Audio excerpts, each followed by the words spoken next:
Dulu waktu aku masih berumur 25 tahun, aku bekerja sebagai kuli bangunan di rumah sakit swasta di Semarang. Sampai sekarang ketika melewati rumah sakit tersebut, aku akan selalu teringat dengan mandor bangunannya. Om Harun namanya. Orangnya tinggi kekar dengan rambut yang pendek. Dan dia juga sepertiku, gemar dengan timun. Dialah lelaki pertama yang dekat denganku. Begitu dekatnya hingga aku tak bisa melupakannya hingga sekarang. Inilah kisahku. Bangunan bertingkat 2 yang berdiri megah di kota Semarang itu dulu masih berupa tanah kosong yang dipenuhi belukar. Aku masih ingat ketika ikut melamar sebagai kuli bangunan di sana, Om Harunlah orang pertama yang harus aku temui. Dia memandangku sambil tersenyum lalu bertanya, "Kamu yakin sanggup melakukan pekerjaan berat ini?" Seolah Om Harun tidak yakin dengan diriku. Katanya lagi, aku nggak cocok bekerja di bangunan. Benar, selama 5 bulan menganggur, pekerjaanku hanya makan dan tidur, sehingga tubuhku tampak lebih gemuk. "Sanggup Om," kataku, yakin. Sudah bosan aku menjadi pengangguran, dan sepertinya aku akan betah karena ada mandor yang murah senyum ini. Mungkin hanya perasaanku saja bahwa sejak awal Om Harun melihatku, ia sudah suka padaku. Aku hampir tidak pernah mendapat pekerjaan yang berat bersama pekerja yang lain. Selalu saja ada alasan untuk menjauhkan aku dari pekerjaan seperti mengaduk pasir atau mengangkat batu bata atau pekerjaan berat yang lain.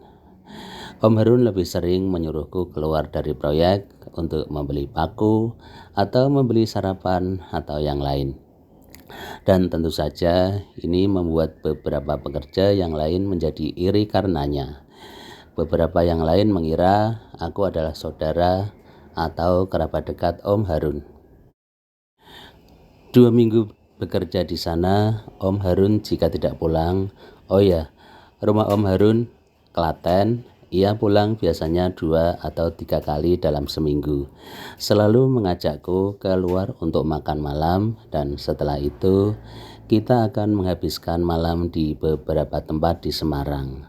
Hanya ngobrol, bercerita tentang keluarganya, tentang keadaan tanah kelahirannya di Klaten. Hanya ngobrol, tidak melakukan hal lain. Tapi malam minggu itu menjadi berbeda. Kami akhirnya melakukan hal yang lebih dari sekedar mengobrol ke sana dan kemari. Pukul 5 sore, kulihat Om Harun sudah berada di dalam mobilnya, sedang menungguku. Kita memang sudah ada janji untuk mengunjungi tempat tinggal orang tua Om Harun di Klaten. Ketika membuka pintu mobil, Om Harun memandangiku sambil tersenyum. "Kamu tampak ganteng. Mau kemana memangnya?" Ia bertanya. "Saya mau mengunjungi rumah mandorku di Klaten," jawabku sambil tertawa. "Di sana nggak ada apa-apa loh, Sep. Hanya ada pepohonan dan rumah-rumah," kata Om Harun. "Ya nggak apa-apa Om, daripada di sini hanya ada semen dan pasir," jawabku disambut tawa Om Harun. "Nginep kan Sep? Namaku Septian." "Iyalah Om, mosok langsung balik," jawabku. "Bubuknya nggak di hotel loh, tapi di rumahku yang reot." Aku hanya tersenyum. "Memangnya saya di rumah tidur di hotel Om," jawabku. "Kalau kita kilaf bagaimana?" Om Harun bertanya lagi. "Ya, kita akan melakukannya lagi lain waktu." Dan kami pun tertawa bersama-sama. Sebuah sinyal yang kuberikan itu ternyata sudah bisa meyakinkan Om Harun bahwa ia tidak bertepuk sebelah tangan. Seandainya aku kucing betina, aku sudah mengangkat bagian belakang tubuhku sambil mengibas-kibaskan ekor tanda kepingin. Di sepanjang jalan menuju Klaten itu, tak henti-henti Om Harun memegangi lututku. kemudian memegang yang lain. Dan sepertinya ia juga sudah tidak sabar untuk sampai di rumah. Dan memang demikianlah yang terjadi ketika sampai di Klaten. Om Harun dan aku tidak pergi ke mana-mana, hanya di dalam ruangan pribadinya dan melakukan apa yang dinamakan khilaf. Orang tua Om Harun mungkin mengira kita kelelahan sampai tidak sempat untuk makan malam.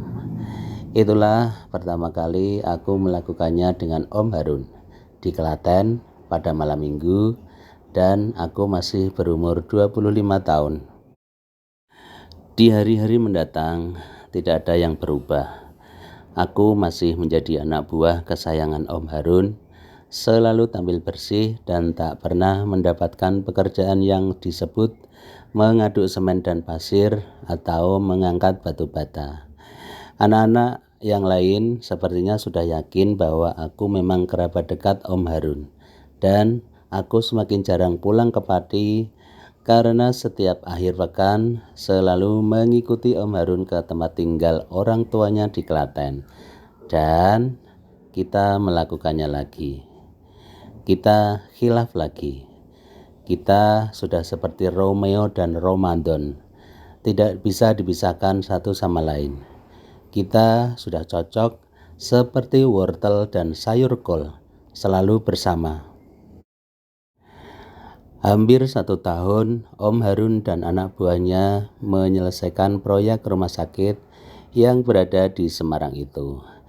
Pada Agustus di tahun 2016 akhirnya selesai. Kata Om Harun malam itu ketika kita sedang berada di dalam mobil, ia akan mengambil proyek yang lumayan jauh di Bandung. Ia berharap aku ikut ke sana. Aku mengangguk. Pasti Om, pasti.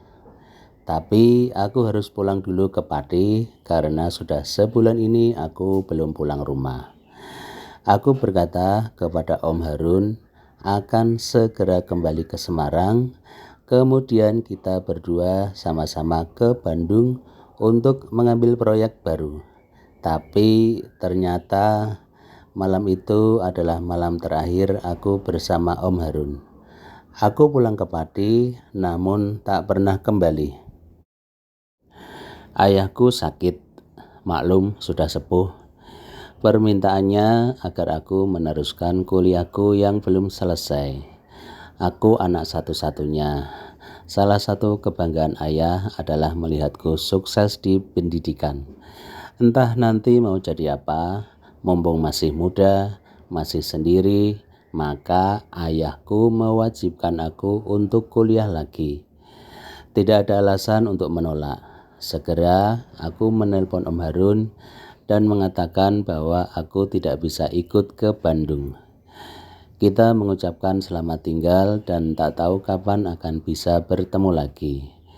Bulan Agustus di tahun itu juga aku kembali ke Semarang untuk meneruskan kuliahku, dan di saat yang sama Om Harun pergi meninggalkan Semarang untuk bertolak ke Bandung.